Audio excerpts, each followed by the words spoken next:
ब्रह्म शांति सर्वगुण शांति शांति रेव शांति श्यामा शांति रेधि यतो यदा देवाराधित्यम समर्पयामि। धर्म की अधर्म का प्राणियों में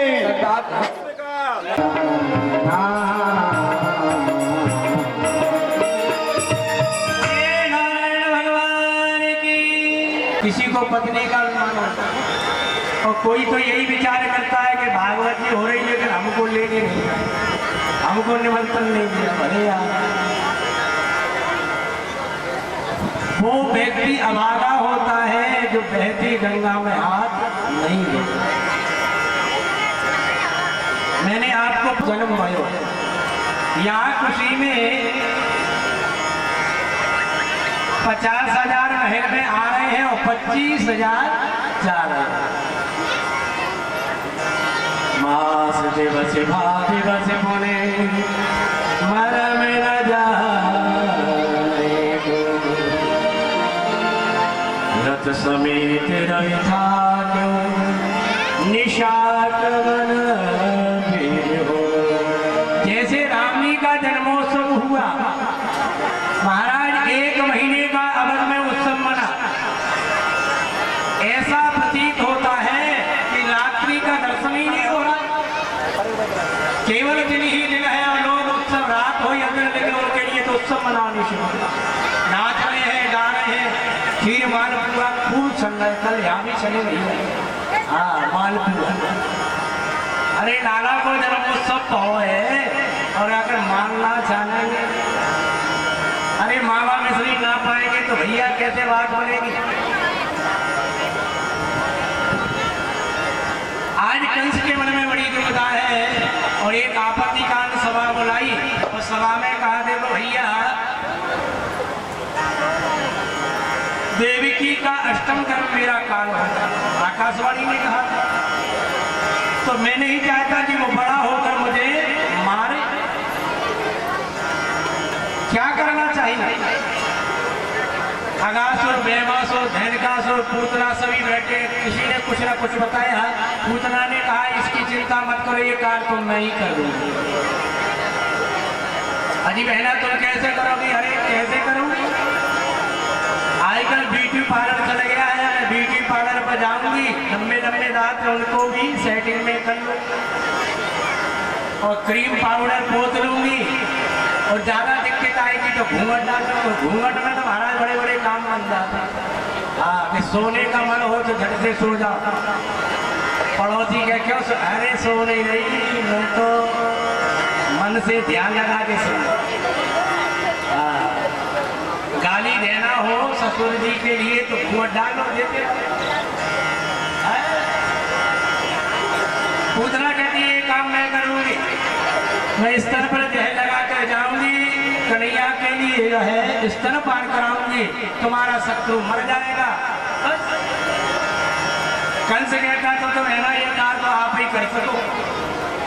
आज जैसे ही नंद जी कहते हैं अजी सुनो, महर अपनी पत्नी को ब्रज में महर कहते हैं। महर हम हैं छोटे राजा और महाराज कंस है बड़े राजा, या लिए हम महाराज कंस को कर देने के लिए जा रहे हैं।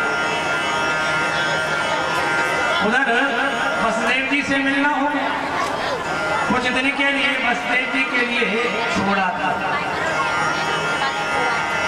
कारीगर से जैसे मिलना हुआ, वसुदेव जी कहते भैया बड़े कष्ट की बात है, जितने तुम्हारे यहाँ बालकों का जन्म हुआ बात दुष्ट कंस ने सभी को मार दिया। अजी भैया हमको विदित हुआ कि एक कन्या उन्हें जन्म लियो, भाई भी ना छोड़ो, वो अनंत आकाश में चली गई। कंस कहते हैं, वसुदेव जी कहते हैं नहीं, एक लाला तो आपके पास मेरा है, छोटे वाले को भी मैं अपना मान लूंगा, क्योंकि बलराम तो पहले ही सही रोहिणी के जब से वसुदेव जी के लिए कारीगर में बंदी किया है तो रोहिणी ही कहाँ रहती है? नंद महल में। नंद बाबा वसुदेव जी सखा है, यानी ये सखा के यहाँ रोहिणी मैया रहती है। तो बड़ा लाला तो आपके पास है, छोटे को मैं अपना समझ। अरे भैया मेरा थोड़ी है, आपको ही है, दोनों लाला आपके।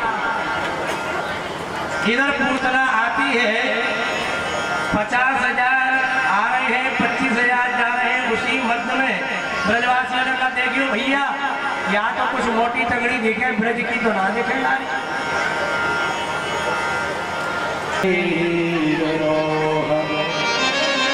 पूतना कैसी है? काल सामुंचम मुंचाल प्रभाषणी। जो लाला जन्म लेते हैं उनका रक्त शोषण कर लेते हैं, जो बालक गर्भ में है उनका रक्त दमन कर लेती है। नेत्र इसलिए बंद किए हैं, भगवान कहते हैं, शास्त्र भी कहते हैं कि नारी को कभी नहीं मारना चाहिए। गाय का वध कभी नहीं करना चाहिए, ये अवध है। लेकिन मेरे दो अवतार श्रेष्ठ है, राम अवतार, कृष्ण अवतार, और दोनों अवतार में मुझे किसे मारना पड़ा? राम अवतार में ताड़का को मारा, और भगवान किसको मारने? कार्य तो ये वही करेगी जो नंदरानी करती, स्तनपान। लेकिन इसके लिए कौन सी गति देना चाहिए? शायद इसलिए नेत्रबंद किए होंगे कि देखो मेरे कारण कितने निरपराध बालकों को पूतना ने मारा है, अब उन बालकों के लिए कौन सी गति देना चाहिए? अथवा इसलिए नेत्रबंद किए होंगे भगवान की दो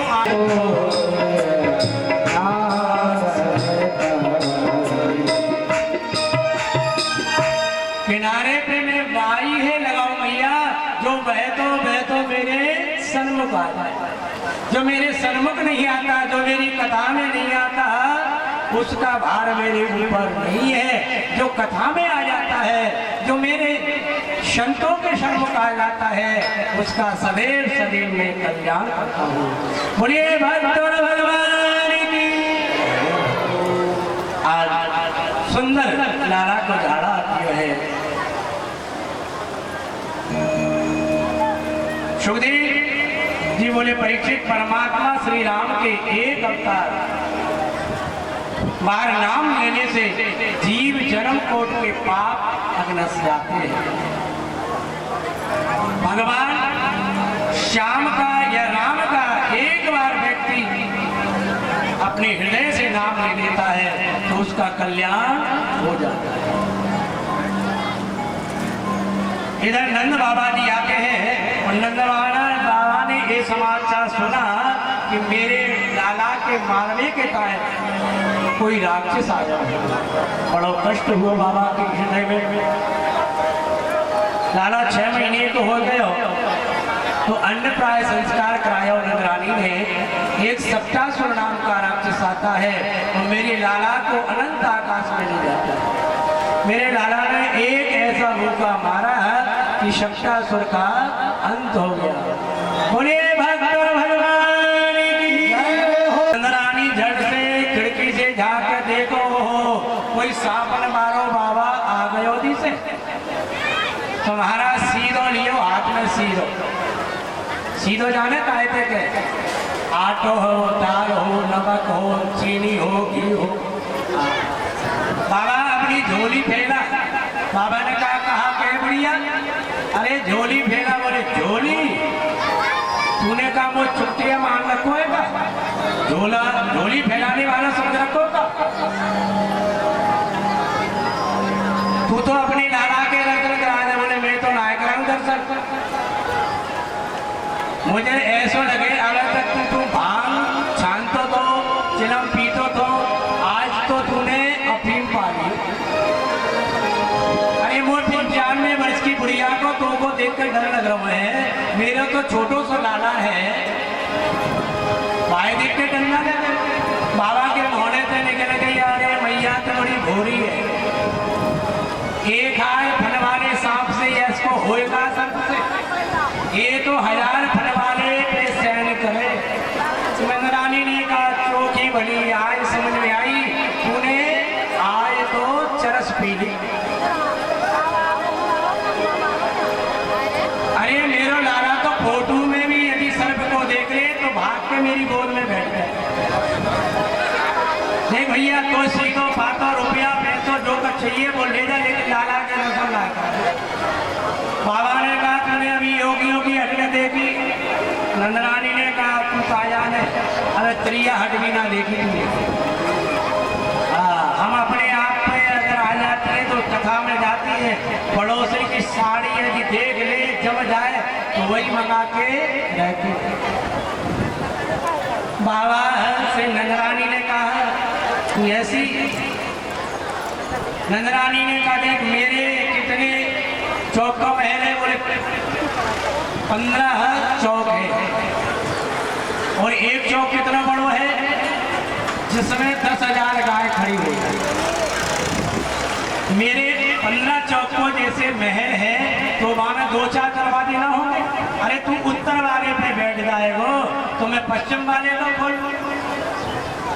बाबा ने कहा ऐसे काम चलने वाला ना है। अब बाबा जैसे वहां से गए और एक पीपल के पेड़ के नीचे बैठकर और गोविंद का चिंतन कर रहे हैं। आइए कितना सुंदर भाव है।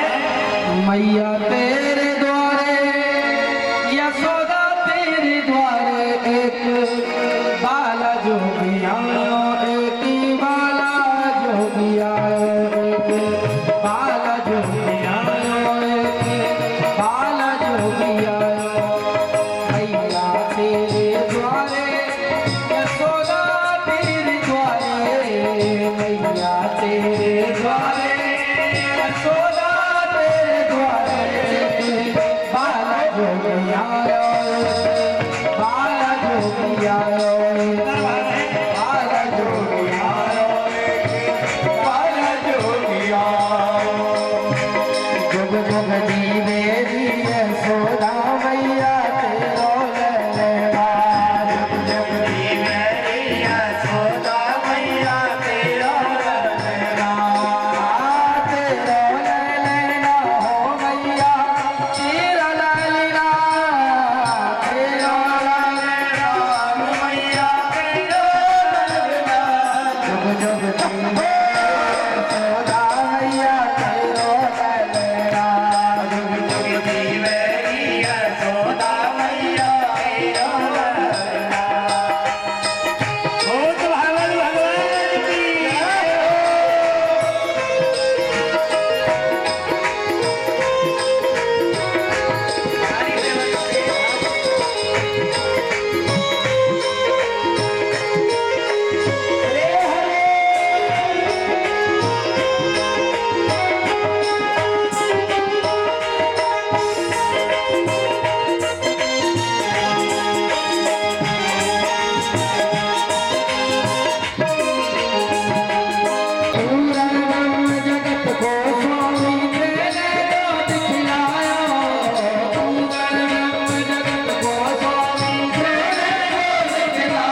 मेरी यशोदा मैया।